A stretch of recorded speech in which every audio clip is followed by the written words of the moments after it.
BRS లో జీవన్ రెడ్డి చేరికను ఆయన అభిమానులే వ్యతిరేకిస్తున్నారన్నారు MLA Jeevan Reddy. ఇప్పటికే కవిత పార్టీ నుంచి వెళ్లిపోయిందని, మరో చీలిక వస్తుందన్న భయం బీఆర్ఎస్ లో కనిపిస్తోందన్నారు సంజయ్. మరిన్ని వివరాలు మా ప్రతినిధి భాస్కర్ అందిస్తారు. జగిత్యాల వేదికగా ఈరోజు కేసీఆర్ సభ జరుగుతుంది. ఈ సభకు సంబంధించి జీవన్ రెడ్డి ఒక స్పెషల్ అట్రాక్షన్గా ఉన్నారు. అయితే జీవన్ రెడ్డి కొన్ని విమర్శలు స్థానిక ఎమ్మెల్యే సంజయ్ పైన చేశారు.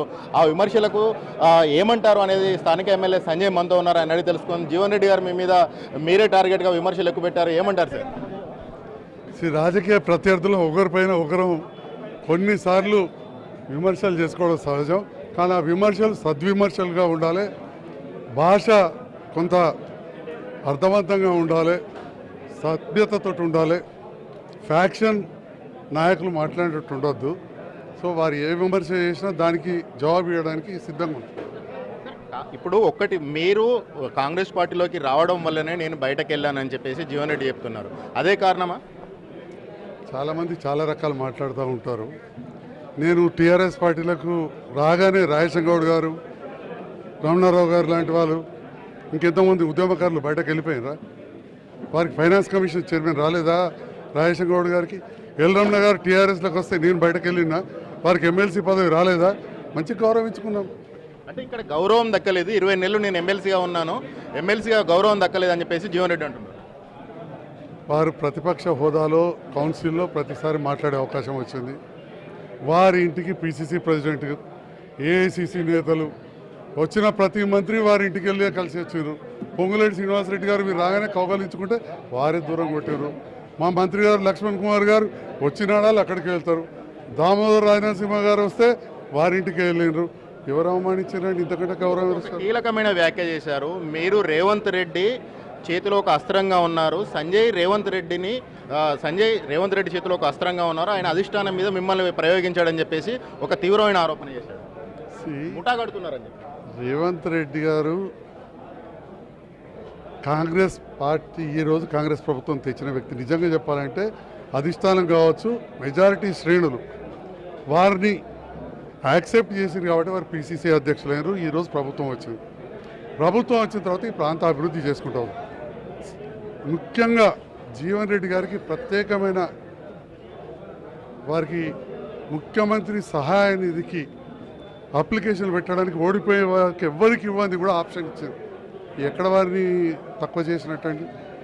సార్ ఒక్కటి, ఇప్పుడు 20 రోజులుగా ఆయన ఖాళీగానే ఉన్నారు, ఏ పార్టీలో చేరలేదు. ఈరోజు బీఆర్ఎస్లో చేరుతున్నారని చెప్పేసి మీరంతా విమర్శలు చేస్తున్నారా జీవన్ రెడ్డి మీద? ఆయన ఇంకో మాట కూడా అన్నారు, కాంగ్రెస్ పార్టీ బాగుండాలని కోరుకునే వ్యక్తిని నేను అని అంటున్నారు.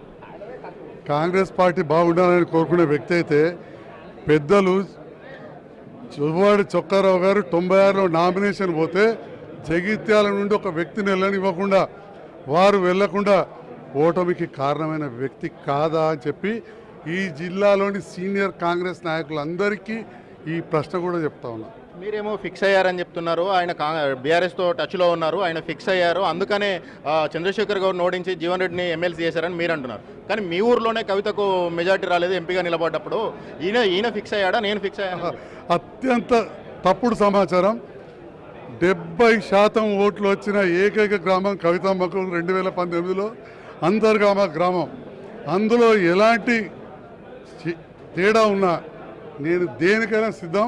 తప్పుడు ఆలోచన చేయడంలో ఇప్పుడు ఈ మధ్యలో జీవన్ రెడ్డి గారు సిద్ధాస్తులు లేదు. ఒకటి ఫైనల్ ప్రశ్న సార్, జీవన్ రెడ్డియే అభివృద్ధికి ఆటంకంగా ఉన్నాడని చెప్పేసి సంజయ్ అంటున్నారు. ఆ జీవన్ రెడ్డి ఇప్పుడు పార్టీ నుంచి వెళ్ళిపోయారు, అభివృద్ధి కోసమే సంజయ్ కాంగ్రెస్ పార్టీకి దగ్గరయ్యారు. ఇప్పుడు జగిత్యాల అభివృద్ధి జరుగుతుందంటారా? దీర్ఘకాలంగా పెండింగ్లో ఉన్న యావర్ రోడ్ లాంటి సమస్యలు పరిష్కారం అవుతాయి అంటున్నారా జీవన్ రెడ్డి పార్టీ నుంచి విడిపోయిన తర్వాత? జీవన్ రెడ్డి గారు గతంలో జగిత్యాల పట్టణాన్ని చేయలేదన్నారు. ఇప్పుడు నేను చేసే దాంట్లో అడ్డగిస్తున్నారని అనలేదు.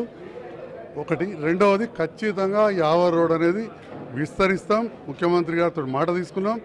విస్తరించకపోతే నేను రాజకీయాల నుండి నిష్క్రమిస్తాను. జగిత్యాల అభివృద్ధికి అడ్డంకులు తొలగిపోయినట్లు భావిస్తున్నారు? నేను ఎప్పుడు కూడా జీవన్ రెడ్డి గారు పార్టీ నుంచి వెళ్ళిపోవాలని కోరుకోలేదు. జగిత్యాల అభివృద్ధికి అడ్డంకులన్నీ తొలగిపోయినట్టనే భావిస్తున్నారా జీవన్ రెడ్డి బయటకు వెళ్ళడం? జీవన్ రెడ్డి గారు బయటకు వెళ్ళడానికి అభివృద్ధికి సంబంధమే లేదు.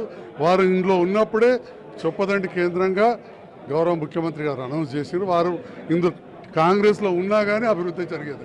పెద్ద ఎత్తున పార్టీ కార్యకర్తలు అందులోకి వెళ్తున్నారు, కాంగ్రెస్ పార్టీకి నష్టమని భావిస్తున్నారా మీరు? చాలా పెద్ద ఎత్తున ఏం వెళ్ళట్లేదు, ఇక్కడ చూస్తే వెళ్తున్నది, చాలామంది ఉంటున్నారు. ఆ విషయం నేను టీఆర్ఎస్ పార్టీలో ఉన్నాడు, పట్టమని 10 మంది కౌన్సిలర్లు లేరు, నష్టమని భావించట్లేదు. నేను పెద్దగా భావిస్తానండి. Definitely I will make it. Jeevan Reddy party నుంచి వెళ్ళడం కాంగ్రెస్ పార్టీకి ఏమాత్రం నష్టం వాటిల్లడం లేదని తాము భావిస్తున్నామంటున్నారు. జగిత్యాల అభివృద్ధి అనేది కొనసాగుతుంది, జగిత్యాల అభివృద్ధిని కొనసాగిస్తామని చెప్పేసి ఎమ్మెల్యే సంజయ్ అంటున్నారు. కెమెరా పర్సన్ సంపత్తో కలిసి భాస్కర్, ఎన్టీవీ, జగిత్యాల నుంచి.